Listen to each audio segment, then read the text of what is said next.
Hello everybody, and today I'm joined by Philipp Meitnier, who is an IT consultant, and he's going to be telling us a bit about the work that he does and how it relates to the space industry. So hi Philipp, thanks for joining us. Would you perhaps start a bit by telling us about what you do and where you work? Hi, well, thanks for inviting me. It's a pleasure to be here. I work at a place called X in a Box. We develop electronic modular components for use in classrooms, universities, and also in space. My role there is COO, so it's Chief Operating Officer. Wow, that sounds really interesting. So can you tell me about what you kind of do on a day-to-day basis in your role? Well, I mean, every day is different, which is part of why it's exciting. But I would say every day has a few similar components. So typically in the morning, I'll get up and I'll touch bases with the team. So I work with a team of a designer, a developer, and a product owner. So we work together, which is nice.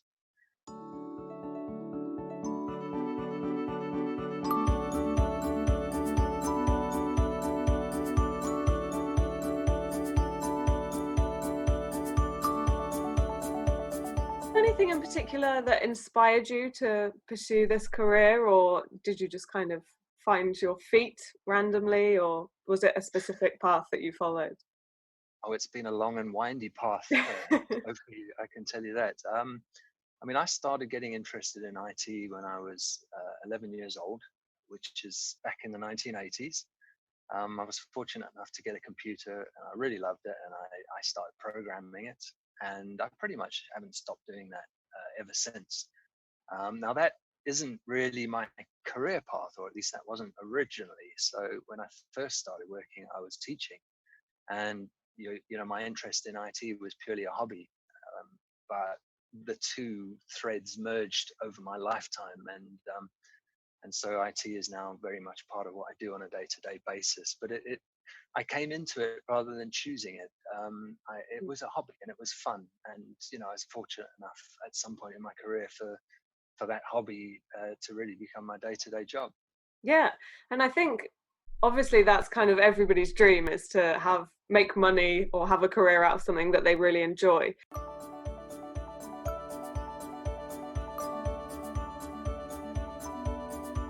And IT, I think, is a really good example of an area that has quite a wide range of jobs that you can do, and sometimes can maybe be a bit daunting to people, with the coding side of things and stuff like that. And I was just wondering, was there any challenges that you encountered on the way? And if so, what did you do to kind of overcome them? There's been a lot of challenges, and that's a super question. I mean, I talked about how I used my programming market research and how I really enjoyed it. But by and large, my career in IT, which has spanned close to 20 years now, very little of that have I actually been employed as a programmer. In fact, I would say it's probably 10% of my working life. So it was the interest in IT and my ability to understand programming that got me into project management, and account management as well in a web agency. And yeah, I mean, at that point, I was working in IT, using my IT skills on a daily basis, but not writing code for the company. That was Mm. just something that I did as a hobby. There are a hugely broad range of career opportunities in IT that do not require any coding whatsoever.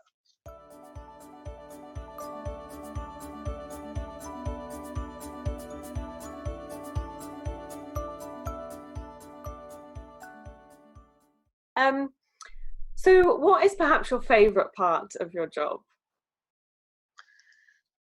Right now, we're developing some really cool new technology. We've been in space very recently, and we're pushing the boundaries of what can be done on microbit. And I really love microbit. I've worked in microbit for over 5 years in one form or another. So to be actually testing and using stuff that's brand new and exciting and that no one's ever had it on microbit, I find that really cool. So I've been working with GPS recently, which is fantastic.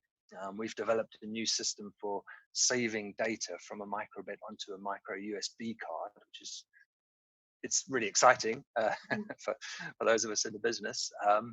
And we've been looking at something called LoRa technology with microbit as well. And these are all brand new, really exciting. and they extend the capabilities of microbit quite a lot. And there's a real pleasure in knowing that you're one of the first people to actually have fiddled around with some of this. And if I'm honest, it also gives you a head start, because then you can put projects or blogs up about it before all the really clever people get a chance to do the same. Yeah. Could you just perhaps, just for those viewers that maybe haven't heard of microbit and stuff like that, can you just give us a quick brief summary of what you kind of do with that and what the data involves? Sure. Well, microbit is a entry-level programmable device.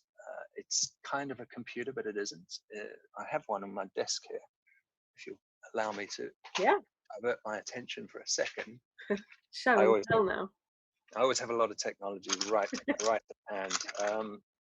So this is what a microbit looks like. It's a small programmable device, and it was designed so that children, year 7 students would get excited and engaged with technology. And the idea was to go into classrooms in the UK, but also around the world, and just inspire youngsters to get started with coding. Yeah, and I think that's incredible. And not many people may be aware of the fact that just from the very classroom, even in primary school, people can get involved with real science that's happening, and that real scientists are looking at. I think that's incredible that opportunity is available to them.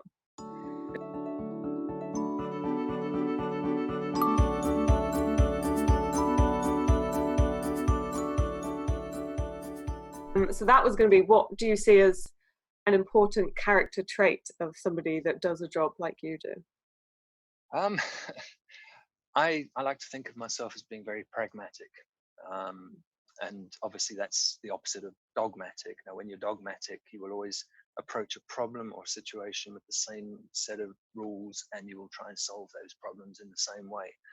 Being pragmatic means taking a step back and trying to solve each problem according to its merits. And one of the benefits of my long and varied career is that I've worked in a lot of different areas and picked up a lot of different skills. So jack of all trades, master of none perhaps, but when it comes to coming up with unique and creative solutions to new and unexpected problems, it's very helpful. So I think being pragmatic and being able to adapt to the situation rather than trying to adapt the situation to your own expectations, I think that's what's defined me, and what's helped me remain very happy in my career. Yeah. Oh, that's nice that you use the word happy as well. And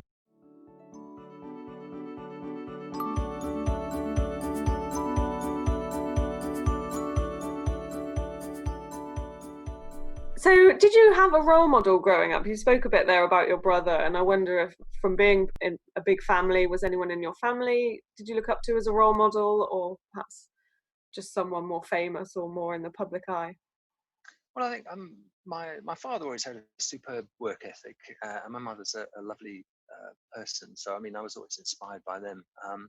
But I think in terms of a broader role model, for me, Nelson Mandela is someone who characterizes the 20th century, and who was one in an absolute billion, and also someone who epitomized pragmatism.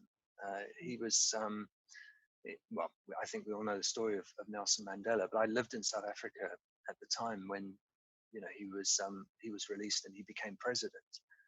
And it was a fraught, an interesting period to live through, and it was his statesmanship and his pragmatism that allowed the country to come through quite a scary time. And I've always felt such great admiration for him, for the strength that he showed, and also the character that he showed. And he achieved his goals, but he achieved them in the end in a really peaceful way. And yeah, I just have great admiration and respect for the man. Rest in peace.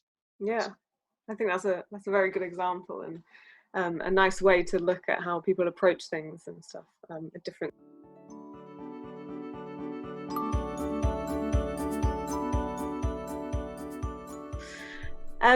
So a final question is just kind of a bit more about you personally as well. And you've almost touched upon it. You've mentioned about how your job is essentially your hobby. I was wondering if you could just tell me a bit more about your hobbies outside of work, whether that still be related to work in some way, but not strictly in office hours, perhaps. Well, I still love programming.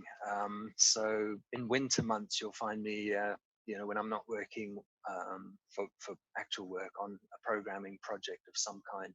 Quite often, I'm very fortunate those projects overlap with work. So Mm, whilst I'm sitting back and enjoying my free time doing what I would do, I'm also, helping my career, my company, which is great. yeah. In the UK, obviously, summers are really, really nice. And so in summer, I like to get out a lot. I'm a very keen gardener. Um, I'm not a very good gardener, but it doesn't matter. I love it anyway. I like to build. So I'm also an amateur woodworker. I like to build things around my garden. And also with stone. I'm in a different life. I might have been a stonemason or one of those people who goes and builds dry stone walls. I really love doing that. So I also do a lot of walking as well. Yeah. But those are my key hobbies. Yeah, that's a lot of hobbies. So it's promising to hear that you're able to still fit them all in among all your busy work schedule and meetings and emails. It's important to keep a balance, and Yeah, you have to make time for the things that make you happy. yes, definitely. I think that's a really important message, actually. Okay, well, that's all the questions I wanted to ask you. So thank you for telling us all about your career and sharing your experiences with us. Um, and take care.